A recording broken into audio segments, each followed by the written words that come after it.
Alô vocês, estamos na aula de Fato Típico, parte 2. Eu sou Franklin Lobato Prado, mestre em Ciências Jurídico-Políticas pela Universidade de Coimbra e doutor em Governança Global, Estado de Direito pela Universidade de Salamanca. E vamos, nesse curso, tudo que você queria saber sobre fato típico e não teve coragem de perguntar. Nós estávamos falando dos elementos da figura típica, né? Falando desses elementos, e eu dizia que eu ia falar sobre o tipo objetivo, tipo normativo e o tipo subjetivo. Nessa aula nós vamos tratar disso aqui.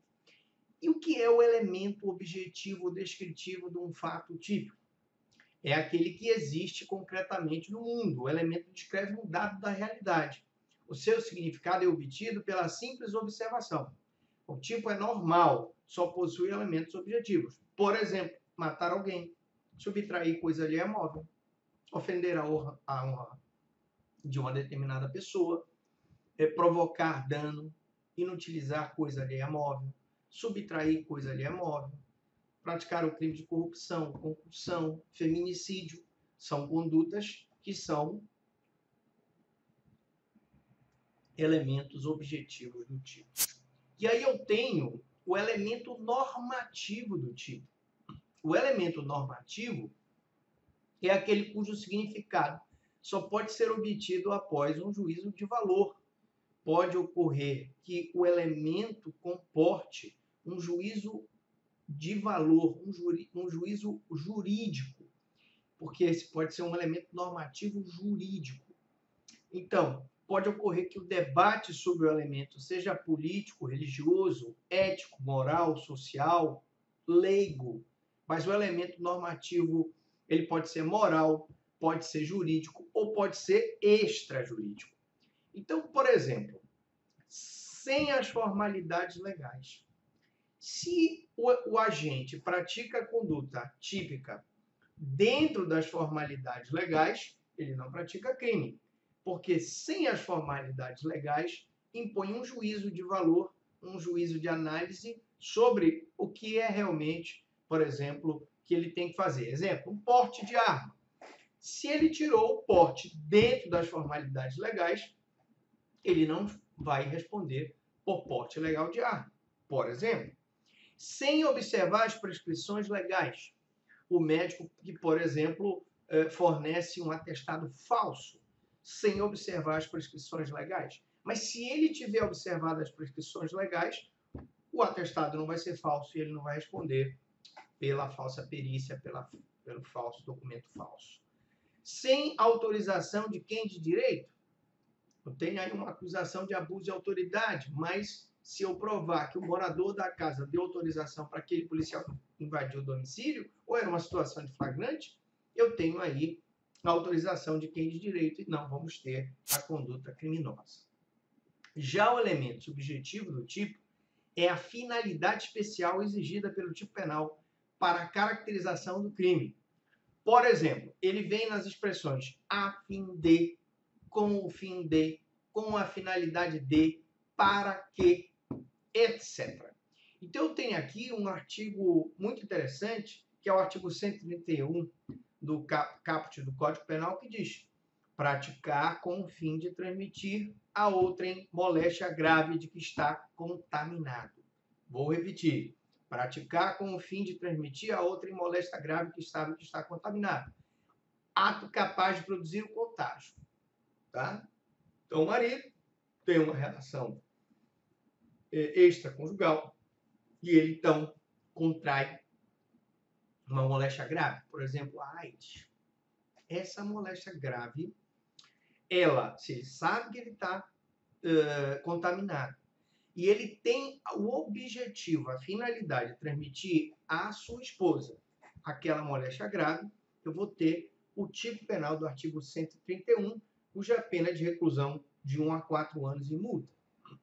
Ah, professor, mas se fosse uma doença venérea, aí seria um outro crime, seria o perigo de contágio venéreo, porque aqui eu dei o exemplo da AIDS como moléstia grave, mas se for doença venérea, se for qualquer doença venérea, eu teria o tipo penal do crime de perigo de contágio venéreo. Então é necessário aqui o dolo específico para eu ter perigo de contágio e moléstia grave.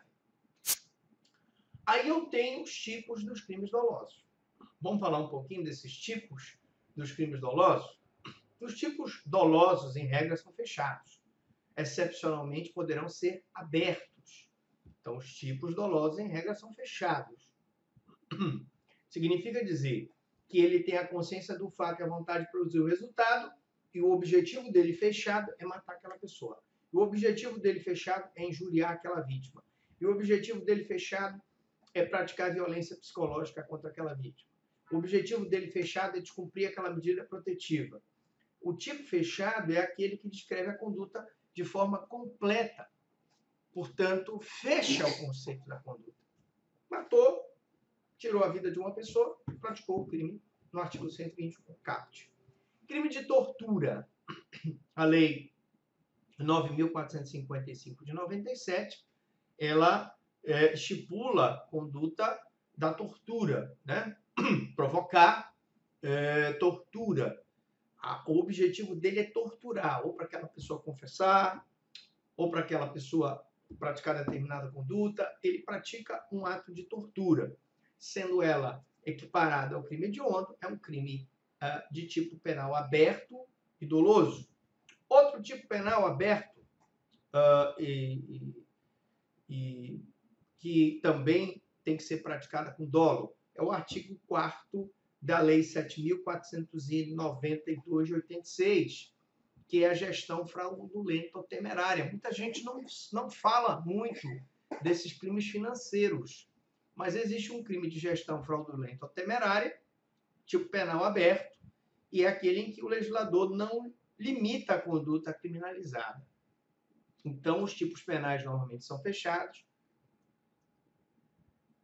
mas eu tenho os tipos penais abertos. Eu tive, por exemplo, agora o caso de uma grande varejista em que há uma acusação de gestão fraudulenta porque eles não estavam controlando devidamente os empréstimos que eles faziam.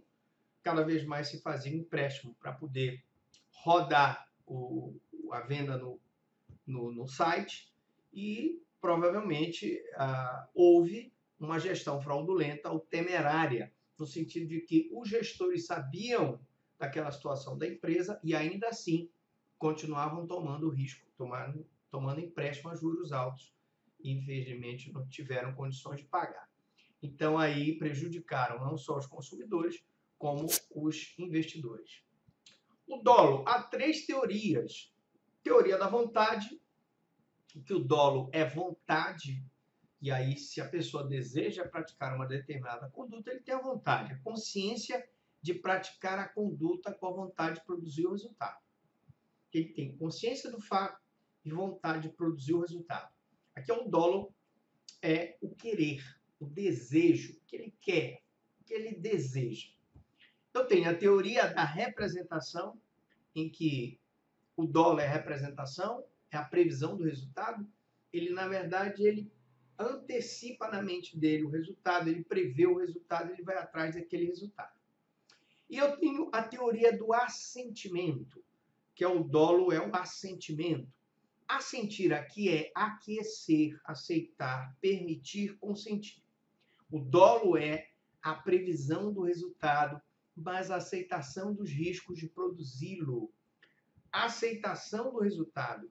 Ele aceita que aquela pessoa possa vir a morrer caso ele pratique aquela conduta, mas mesmo assim ele faz.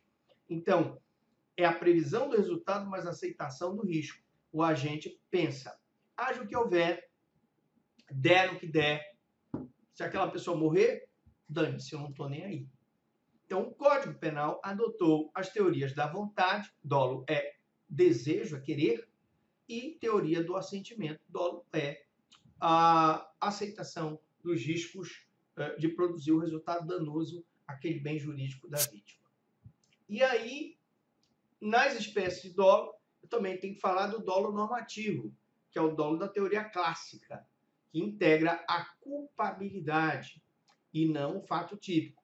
Vocês sabem que no nosso direito penal, nós adotamos a teoria do dolo natural, em que o dolo é fato típico, pela teoria finalista. Mas aqui a teoria normativa, do dolo normativo, diz que o dolo integra a culpabilidade e não o fato típico e tem como requisitos a consciência, a vontade, o assentimento. Então, consciência do fato, vontade de produzir o resultado, assentimento, assume o risco e a consciência da ilicitude da conduta dele. Dolo normativo.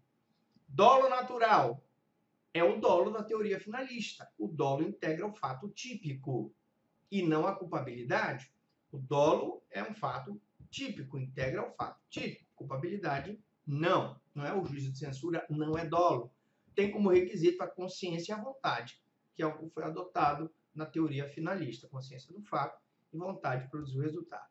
E aí eu venho com o dolo direto ou determinado, em que o agente quer aquele resultado, é o dolo de vontade, ele quer matar, ele mata, ele quer subtrair, ele subtrai, ele quer injuriar, ele injuria, ele quer praticar lesão corporal no âmbito doméstico, ele pratica, ele quer praticar o stalking, que é a perseguição, ele fica perseguindo a mulher, ele quer praticar o descumprimento de medida protetiva, idem. Ele vai lá e descumpre a medida que foi decretada pelo juiz da vara de violência doméstica. O dolo indireto ou indeterminado, o agente não quer o resultado de forma determinada. Mas esse dolo indeterminado, ele se subdivide em dolo alternativo e dolo eventual. O dolo alternativo é o agente que quer produzir um ou outro resultado. Ou ele quer matar ou quer lesionar. E o dolo eventual, o agente quer produzir, ele não quer produzir o resultado diretamente, mas ele aceita a possibilidade de fazer.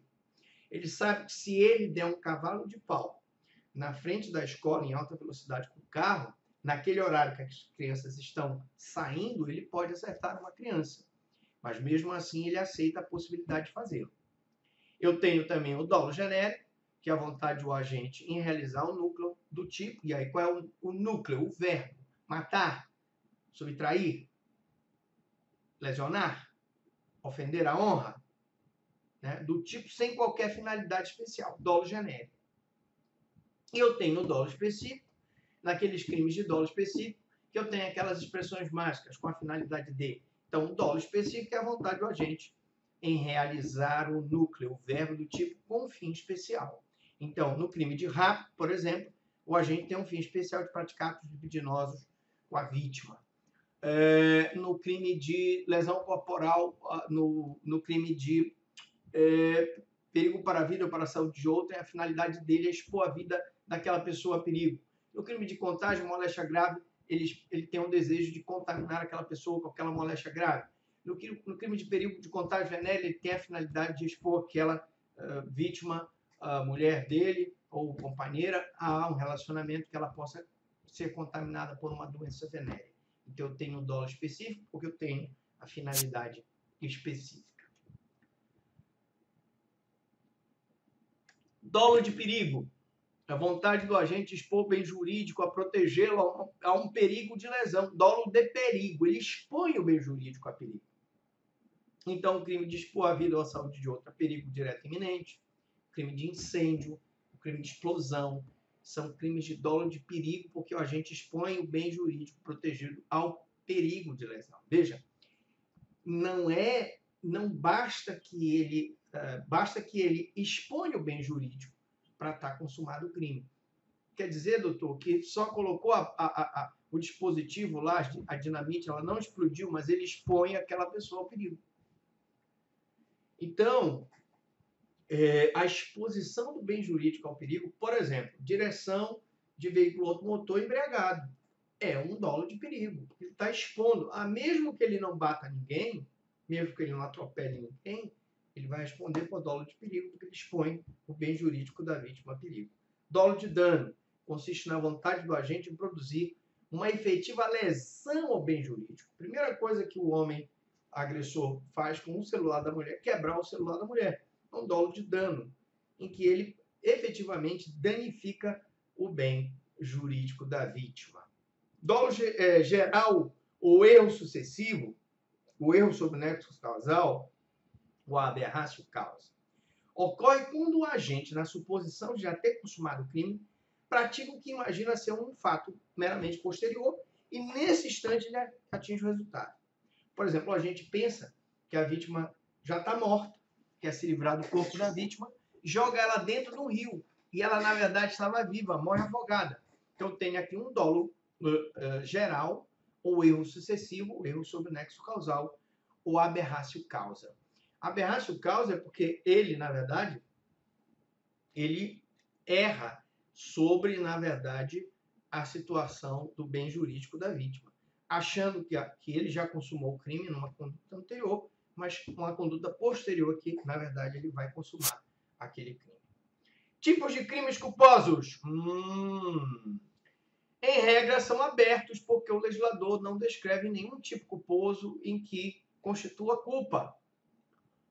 Os tipos culposos são abertos porque o legislador não descreve nenhum tipo o que é um crime culposo. Não tem lá crime culposo de homicídio, crime culposo de lesão corporal. Não existe. O fundamento de ser tipo aberto são abertos porque é absolutamente impossível que o legislador preveja todos os casos de culpa no nosso ordenamento jurídico. E, claro, esse enquadramento típico é difícil, só é feito após uma comparação para depois se saber se houve uma correspondência típica ou não. Se ele não é doloso e ele tem a previsão da conduta como culposa, eu vou enquadrá-lo nessa conduta. Tipos dos crimes culposos. Essa comparação é feita entre a conduta do agente, no caso concreto, e a conduta ideal, que é uma pessoa mediana e prudente tinha que tomar. Então, se ele age com negligência, imprudência, imperícia, ou seja, essa pessoa mediana foi imprudente, negligente ou imperito, eu teria a culpa. E a culpa é um elemento normativo da conduta, porque depende de um juízo de valor. Tem que chegar a esse juízo de que aquela conduta é culposa. Excepcionalmente, ela é culposa. Por isso que o crime culposo, ele é excepcional. Existe uma excepcionalidade do crime culposo. O crime só pode ser punido na forma culposa quando expressamente previsto em lei. Na próxima aula, eu vou falar sobre graus da culpa. Na próxima aula. Até aqui, alguma pergunta, alguma dúvida?